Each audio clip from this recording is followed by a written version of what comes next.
هو في الواقع أحيانا يحير العقل ويغيب الإدراك ويتعذر الفهم ويتيه الوعي، وذلك عندما يصبح المنظار مزدوجا والميزان مختلا والرؤية معتلة.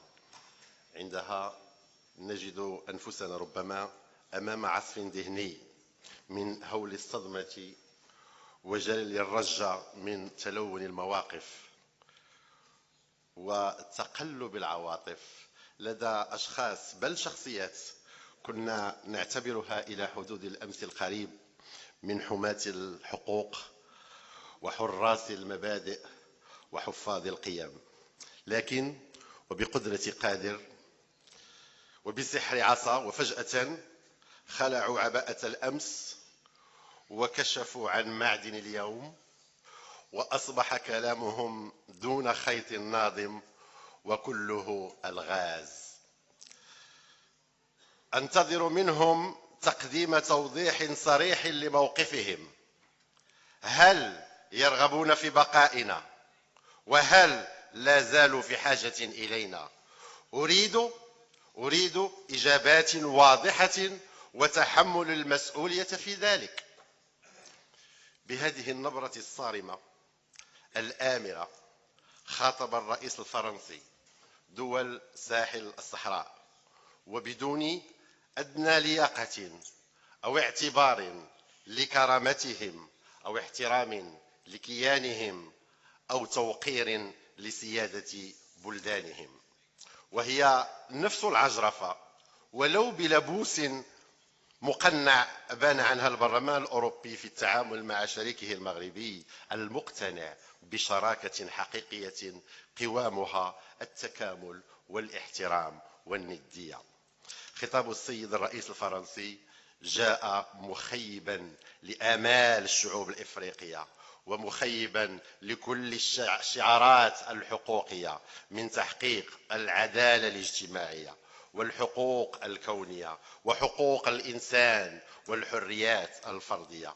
خطاب السيد الرئيس أجهز وبطريقة رعناء لا تعرف الكياسة ولا الرقة ولا الظرافة على تاريخ أسس له قادة كبار من العلاقات، وعلى تراكم من الإنجازات وعقود من المعاملات.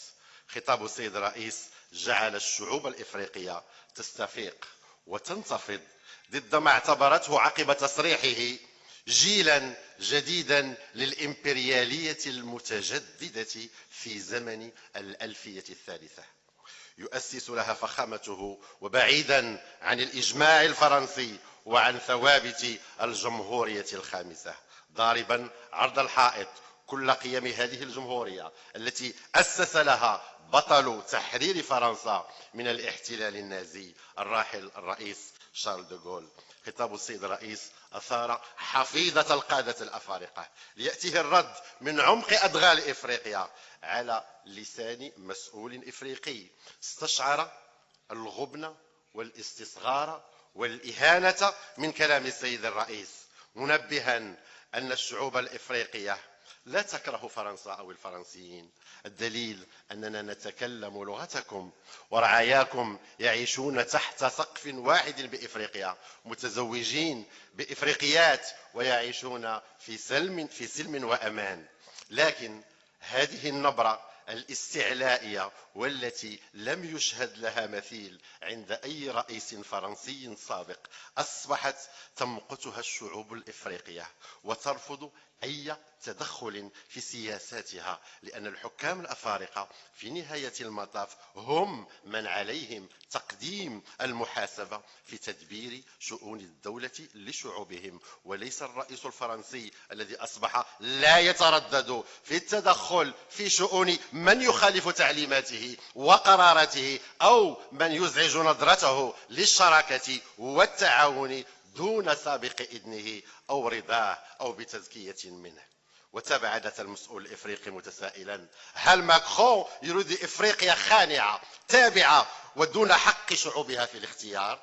هل يريد ماكرون إفريقيا دون حق الشعوب في الحياة والحقوق الكونية وحق تقرير مصيرها؟ إنه بهذا السلوك الغير مسبوق في تاريخ علاقات بلده بإفريقيا يتحمل المسؤولية التاريخية لصنع الحقد والكراهية لفرنسا. الشعوب الإفريقية تعيش اليوم صحوة ضمير لتملك قراراتها السيادية، وربما كان لفخامة الرئيس دور هام في هذه الصحوة بفعل نظرته المستفزة والمتعالية والمحتقرة لإفريقيا. تقلب في المواقف وتلون في المواقع وانحراف عن المقبول هو سلوك تتعرض إليه بلادنا كذلك. فهل هي تبعات الحرب الروسية الأوكرانية أم ندرة الغاز بالقارة الأوروبية؟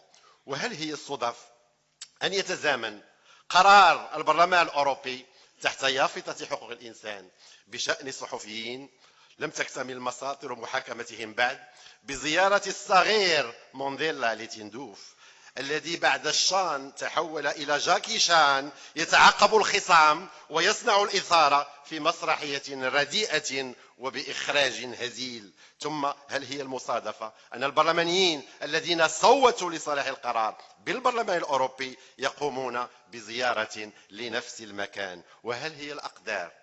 أيام قليلة من التصويت على القرار يستقبل البرلمان الأوروبي انفصالية مغرر بها تدعو لحمل السلاح في وجه المغاربة في وقت ترفع فيه أوروبا شعار السلم والأمان. كفانا استغباء وكفاكم شتما لذكائنا. الأمر لا يتعلق بحقوق الإنسان يا سادة، وإنما بالمس بالحقوق الاستراتيجية والترابية في محاولة للي الذراع. هي نوايا مغلفة واستهداف للقرار المغربي. لن نقبل أي ضروس في حقوق الإنسان ولن نقبل الابتزاز والمساومة السياسية. فالجميع يعلم واقع حقوق الإنسان بأوروبا. أين حقوق الأقليات المشردة داخل التراب الأوروبي؟ أين الاتهامات التي وجهت لفرنسا بسبب سياستها المتعنفة تجاههم؟ أين حقوق اللاجئين؟ أين وضعية المسلمين المضطهدين والذين أصبحوا عرضة للاستفزاز والإساءة لعقيدتهم؟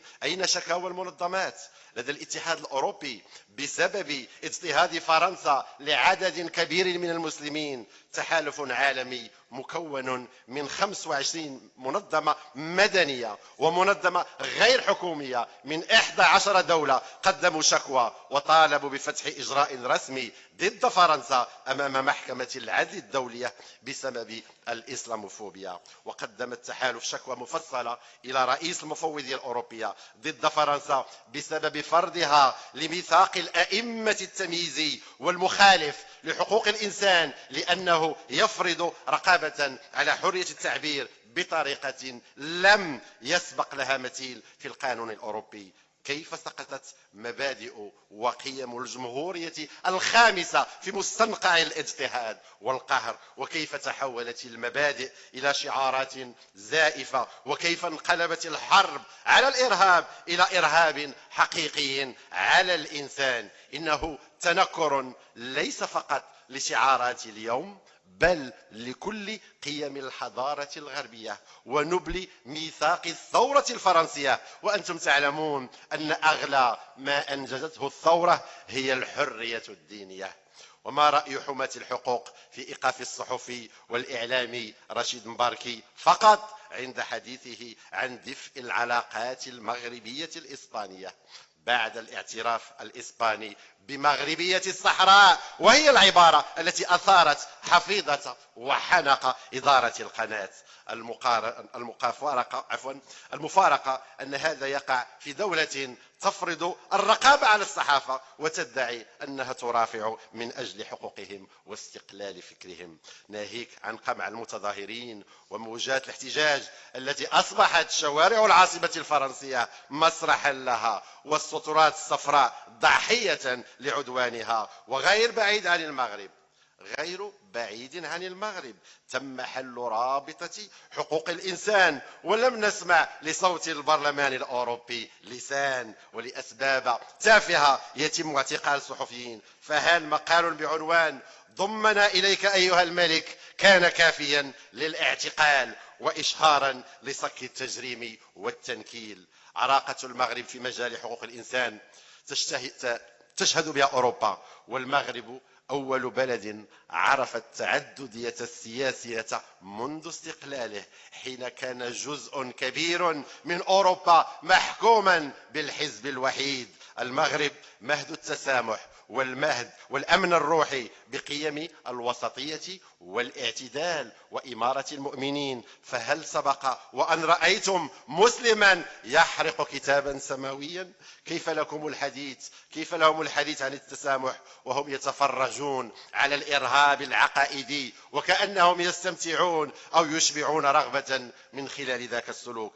المغرب كان درعا واقيا لأوروبا من الهجمات الإرهابية والعدوان العابر للقارات، وكان حاضرا كدائم عهده بقوة في هذا الملف، وقدم دعما كبيرا ونبه لضربات إرهابية، وجنب أوروبا حمامات دم كان المتطرفون يعتزمون القيام بها. وتبقى تضحية أجدادهم الذين ضحوا بدمائهم من أجل حرية أوروبا دفاعا عنها، ولا زالت مقابرهم شاهدة على ذلك. والمفارقة أن جزء من هذه المقابر لا يبعد عن البرلمان الأوروبي إلا ببضع خطوات، واليوم يصدرون تقارير ضد أحفادهم عوض أن يستحضروا أرواح أجدادهم في الكفاح والاستشهاد من أجل الحرية والحقوق.